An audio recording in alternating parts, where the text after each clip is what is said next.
সুপ্রিয় দর্শক, আজকে এনআরবির এই আয়োজনে আমাদের সাথে আছেন বাংলাদেশ থেকে আগত সুকণ্ঠী কণ্ঠশিল্পী তামান্না প্রমি। আজকে তার কাছ থেকে কিছু কথা শুনবো। কেমন আছেন? আলহামদুলিল্লাহ, অনেক ভালো আছি। আর আপনাকে পেতে ভীষণ ভালো লাগছে।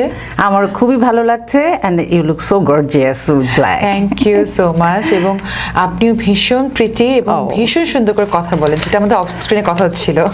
Thank you so much. শুরুতে একটু জেনে নিতে চাই, কানাডা বাংলাদেশ সলিডারিটির আমন্ত্রণে আপনি এখানে এসেছেন, গান করেছেন, অনুষ্ঠান করেছেন, সব মিলিয়ে কেমন ছিল অভিজ্ঞতা? সব কিছু মিলিয়ে আসলে ভীষণ দারুণ একটা অভিজ্ঞতা ছিল। কারণ হচ্ছে আমরা যখনই কোনো দেশের বাইরে প্রোগ্রাম করতে আসি, তো সেটা কিন্তু হয় যে আমরা আমাদের দেশকে কিন্তু রিপ্রেজেন্ট করছি। এক্স্যাক্টলি। আর কানাডা বাংলাদেশ সলিডারিটি এমন একটি প্রোগ্রাম যেখানে কিন্তু কানাডা মন্ট্রিয়াল স্পেশালি যারা বাঙালিরা আছেন সবাই কিন্তু একত্রিত হচ্ছেন, যেটাকে আমরা এক কথায় বলি যেটা হচ্ছে বাঙালিদের প্রাণের মেলা, মিলন মেলা। এবং একটা কিন্তু গেট টুগেদার কিন্তু সবার মধ্যে হয়ে গেছে। আর যেটা হয় যে আমরা এটা হয়তো আপনিও আমার সাথে আপনি বেশি ফিল করেন যে যখন প্রবাস জীবনে কিন্তু দেখা যায় যে যখন দেশের ভাই বা বোনকে পাই তখন মনে হচ্ছে সেই আমার সবচেয়ে আপন। একদম সত্যি কথা। তো ভীষণ একটা সুন্দর একটা সময় কাটিয়েছি, যদিও বৃষ্টি ছিল, বাইরের ওয়েদারটা খুব একটা ভালো ছিল না, কিন্তু এই ওয়েদারের মধ্যে, এই বৃষ্টির মধ্যে মানুষ এত এনজয় করেছে প্রত্যেকটা গান, এবং এত সবাই মজা করেছে। তো এবং প্রত্যেকটা মানুষ এত গান পাগল মানুষ, তো সবকিছু মিলে ভীষণ ভালো লেগেছে। যাক, জেনে খুব ভালো লাগলো। আসলে আমিও ছিলাম অনুষ্ঠানে, আমিও দেখেছি চমৎকার ছিল আপনার উপস্থাপনা এবং গানের পরিবেশনাগুলি। ধন্যবাদ। আর দ্বিতীয় প্রশ্ন আমার খুব কৌতূহল হয়ে জানতে চাই, শুরুটা কিভাবে হয়েছিল আপনার এই গানের যাত্রা? শুরুটা একেবারে ছোটবেলা থেকে মায়ের কাছেই হাতের খড়ি। মা আগে বেতারে গান করতেন, মানে বিয়ের আগে আর কি। তো বিয়ের পর যেটা হয় যে মানে গানটা তো অনেকটা মানে মেয়েরা কন্টিনিউ করতে পারেন, স্পেশালি আমাদের দেশের যে একটা কালচার। তো এরপর আমি যখন বড় হলাম, মার কাছে হাতে খড়ি, এরপর মার হাত ধরে 3 বছর বয়সে শিশু একাডেমিতে গেলাম। এরপরে ছায়ানটে 8 বছর একটা কোর্স করলাম নজরুল ডিপার্টমেন্টে।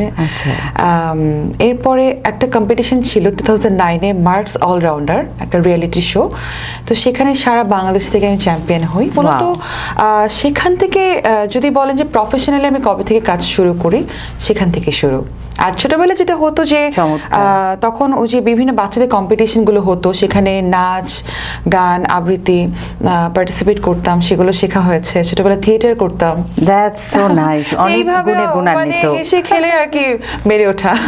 খুব ভালো লাগলো জেনে যে শুরুটা আসলে হাতে খড়ি যেটা, সেটা পরিবার থেকে এসেছে। কারণ আমার দ্বিতীয় প্রশ্ন ছিল আপনার কাছে যে চিন্তা করছিলাম আপনাকে করব, পরিবারের থেকে কিভাবে, কে ইন্সপায়ার করেছে আপনাকে, উৎসাহটা কে দিয়েছে?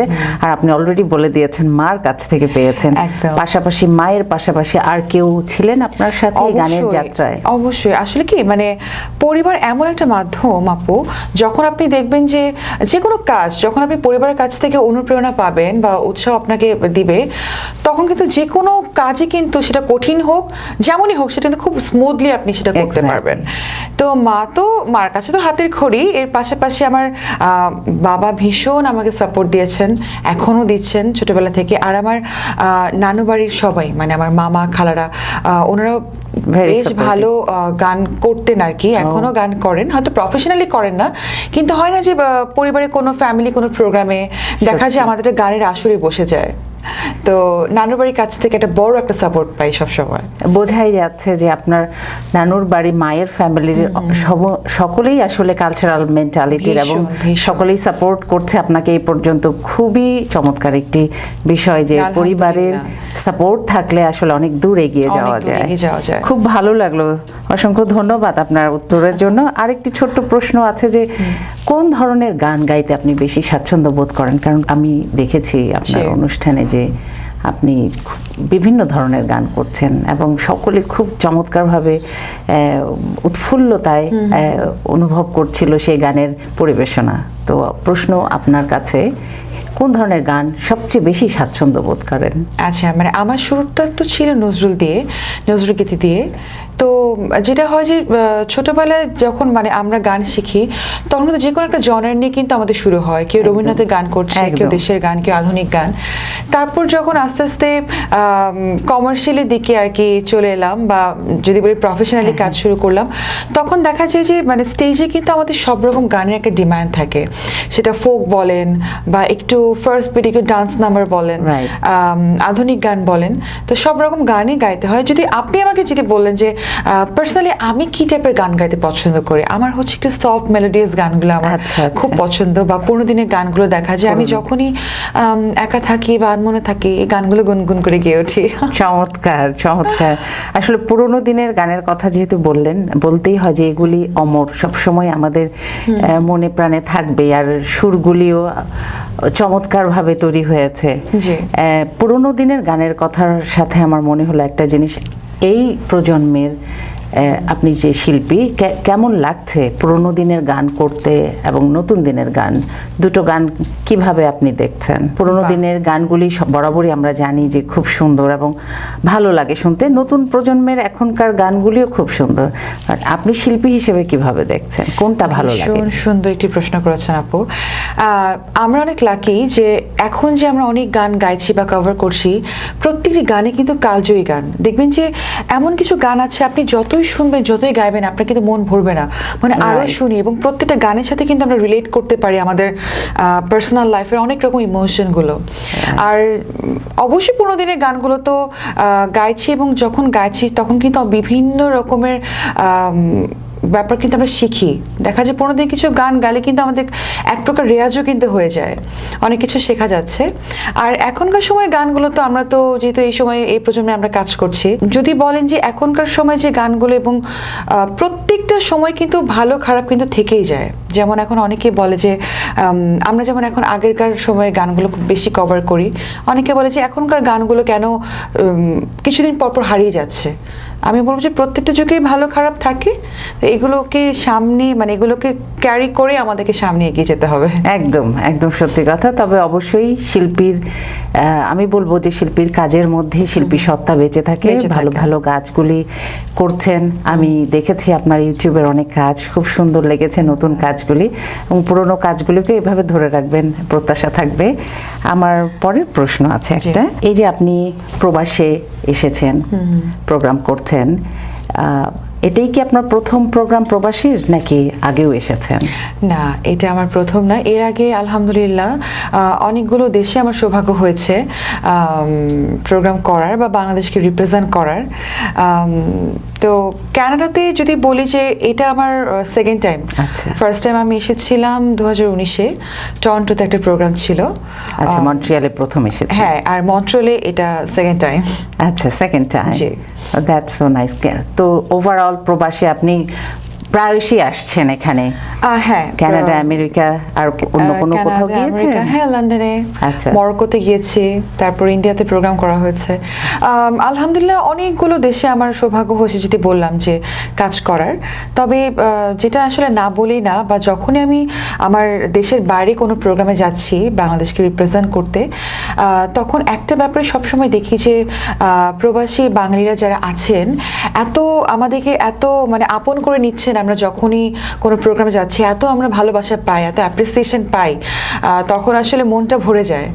তখন মনে হয় যে এই ভালোবাসাটাই তো আর কি লাগে। একদম, এই ভালোবাসাটাই কিন্তু হ্যাঁ শিল্পীর জন্য অনেক বড় একটা ব্যাপার। সত্যি তাই, সত্যি তাই। এটা আসলে বলার অপেক্ষা রাখে হ্যাঁ, না। বা যখন দেখা যায় স্টেজে উঠলাম বা কোনো গান গাইছি, বা যখন কোনো আমারই কোনো একটা মৌলিক গান কেউ রিকোয়েস্ট করছে যে আপনি এই গানটি একটু শুনতে চাই, বা আপনার এই গানটি হয় না যে একটা কি বলে যে সমালোচনা, সেটা হোক ভালো বা খারাপ, এই যে অ্যাপ্রিসিয়েশনগুলো পাচ্ছি, এটা কিন্তু আমাদের জন্য অনেক বড় ব্যাপার।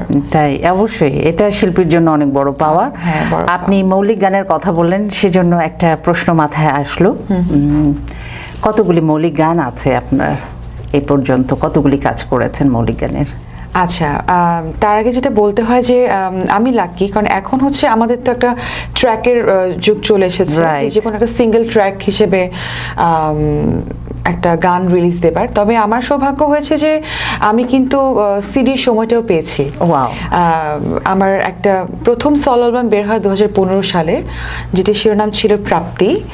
আর এর আগে আমার কিছু মিক্স অ্যালবামে কাজ করার সৌভাগ্য হয়েছে, তো সেই সময়টাও পেয়েছি, সেখানে অনেকগুলো গান মৌলিক গানের কাজ করার সুযোগ আচ্ছা, হয়েছে। আর আচ্ছা। এখন তো যেটা হচ্ছে সিঙ্গেল ট্র্যাক হিসেবে গানগুলো রিলিজ হচ্ছে। হ্যাঁ হ্যাঁ, খুব চমৎকার কিছু মিউজিক ভিডিও আমি দেখেছি, খুব সুন্দর সুন্দর কাজ করেছেন। আপনার শেষ প্রশ্ন করতে চাই আপনার কাছে, যে এরকম কোনো ইচ্ছে আছে যে এই শিল্পীর সাথে আমি কাজ করতে চাই আগামীতে বা ভবিষ্যতে, এরকম একটা সঙ্গীত অঙ্গনে আমার কাজ করার ইচ্ছা, এরকম কোনো ইচ্ছা আচ্ছা। আছে কিনা? এটা খুব মজার একটা প্রশ্ন আপনি আমাকে করেছেন। এই জন্য আমার জাস্ট 2 বছর আগে একটা গান রিলিজ হয়, হৃদয় তোমার ঠিকানা। গানটিতে আমার সাথে, এটা একটা ডুয়েট গান ছিল, গানটিতে আমার সাথে কণ্ঠ দিয়েছিলেন ওপার বাংলা এবং বলিউডের এখনকার সময় জনপ্রিয় সঙ্গীত শিল্পী, আমাদের সবার প্রিয় পাপন। আচ্ছা। পাপন ভাইয়া আমার সাথে কণ্ঠ দিয়েছিলেন গানটিতে, এবং গানটিতে আমার সাথে মানে মিউজিক ভিডিওতে অ্যাজ এ মডেল তো আমি ছিলাম, আর আমার সাথে কো-আর্টিস্ট ছিলেন এখনকার সময় জনপ্রিয় নায়ক এবং আমার ভীষণ ভালো বন্ধু নীরব। তো হয় না যে প্রত্যেকটা মানুষের কিন্তু কিছু ড্রিম প্রজেক্ট থাকে বা একটা স্বপ্নের কাজ থাকে, যেটা আপনি Right. বললেন। তো আমি পার্সোনালি পাপন ভাইয়ার মানে ভীষণ একজন ভক্ত। যখনই ওনার তো বলিউডে অনেক ফেমাস, অনেক ওনার প্লেব্যাক উনি করেছেন, অনেক ছোটো ছোটো গান আছে। তো ইভেন যখন উনি বাংলাদেশে বিভিন্ন কনসার্টে উনি আসতেন, স্পেশালি ফোক ফেস্টে যখন আসতেন, আমি ওনার পারফরমেন্স, ওনার গান শোনার জন্যই কিন্তু আমি যেতাম। হ্যাঁ, তো এবং আমার ভীষণ একটা শখ ছিল যে আমি যদি একটা গান গাইতে পারতাম That's ওনার so সাথে। nice. এবং আলহামদুলিল্লাহ সেই স্বপ্নটাও পূরণ সত্যি হয়ে হয়েছে। গেল। হ্যাঁ, পূরণ হয়ে গেল। গানটি করলাম হৃদয় তোমার ঠিকানা, এবং ওনার সাথে কাজ করার খুব মানে দারুণ একটা অভিজ্ঞতা আমার হয়েছে, অনেক কিছু শিখতেও পেরেছি। এবং গানটি যখন রিলিজ হলো ধ্রুব মিউজিক স্টেশন থেকে, দর্শকদের কাছ থেকে খুব একটা সাড়া পেয়েছে, এবং দর্শকরা এত সুন্দরভাবে আমার গানটিকে গ্রহণ করেছেন এবং এত ভালোবাসা দিয়েছেন, আমি সত্যি অনেক কৃতজ্ঞ। That's so nice. জেনে খুবই ভালো লাগলো যে পছন্দের একটা জায়গা আপনি করে নিতে পেরেছেন। মনের যে স্বপ্নটি আপনি ধারণ করছিলেন, যে শিল্পীর গান শুনতে ছুটে যেতেন, তার সাথে আপনি কাজ করেছেন, এবং বাংলাদেশে সমস্ত জায়গা, পৃথিবীর সমস্ত জায়গা থেকে সকলেই আপনাকে এই গানের জন্য সাড়া দিয়েছে, ভালোবাসা দিয়েছে। অনেক কিছু জানলাম আজকে আপনার সম্পর্কে, আপনার স্বপ্নের সম্পর্কে, আপনার পরিবার সম্পর্কে, গানের এই যাত্রা সম্পর্কে। অসংখ্য ধন্যবাদ আপু। আর সময় স্বল্পতার জন্য আসলে আমরা এই অনুষ্ঠানটি দীর্ঘ করতে পারছি না। যদি সময় থাকতো আমরা আরও অনেক গল্প করতাম, আড্ডা দিতাম। খুব ভালো লাগলো, একটা চমৎকার সময় আমরা কাটালাম। আর আপনাকে সব কিছুর জন্য শুভকামনা জানাই। অসংখ্য ধন্যবাদ। আর এত সুন্দর একটি আয়োজন, এবং আপনার সাথে গল্প করতে করতে কখন যে সময় চলে গেল আমিও বুঝতে পারিনি।